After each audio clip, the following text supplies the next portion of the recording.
গণতান্ত্রিক, মানবিক ও অন্তর্ভুক্তিমূলক অর্থনীতি গড়ার প্রত্যয়ে জীবনের প্রথম বাজেট দিলেন অর্থমন্ত্রী আমির খসরু মাহমুদ চৌধুরী। বেলা ৩টার কিছু পরে তিনি জাতীয় সংসদে এই বাজেট পেশ করেন। নতুন বাজেটে আগামী অর্থবছরের জন্য তিনি ব্যয়ের লক্ষ্যমাত্রা ধরেছেন ৯,৩৮,০০০ কোটি টাকা, যেখানে রাজস্ব আদায়ের লক্ষ্যমাত্রা ৬,৯৫,০০০ কোটি। এই অর্থের মধ্য থেকে কেবল এনবিআরকে আদায়ের দায়িত্ব দেওয়া হয়েছে ৬,০৪,০০০ কোটি টাকা।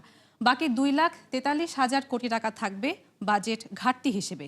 এই বাজেটের মাধ্যমে মানব সম্পদ উন্নয়নে নতুন দৃষ্টান্ত স্থাপন করতে চান অর্থমন্ত্রী। একই সাথে সামাজিক উন্নয়নেও আনতে চান গুণগত পরিবর্তন। ব্যবসাবান্ধব পরিবেশ নিশ্চিত করার পাশাপাশি নতুন বাজেট দিয়ে তিনি পূরণ করতে চান বেশ কিছু রাজনৈতিক প্রতিশ্রুতিও। অর্থ বছরে মোট ৬,৯৫,০০০ কোটি টাকা রাজস্ব আয় প্রাক্কলন করা হয়েছে, যা জিডিপির 10.2%। এর মধ্যে জাতীয় রাজস্ব বোর্ডের মাধ্যমে ৬,০৪,০০০ কোটি টাকা এবং অন্যান্য উৎস হতে ৯১,০০০ কোটি টাকা সংগ্রহ করার প্রস্তাব করছি।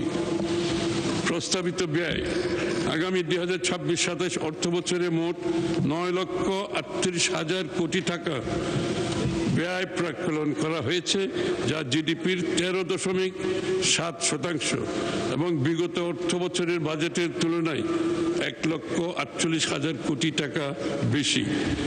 বার্ষিক উন্নয়ন কর্মসূচিতে মোট ৩ লক্ষ কোটি টাকা সহ মোট উন্নয়ন ব্যয় ৩,১৬,০৭৫ কোটি টাকা এবং পরিচালন সহ অন্যান্য খাতে ৬,২১,৯২৫ টাকা বরাদ্দের প্রস্তাব করছি।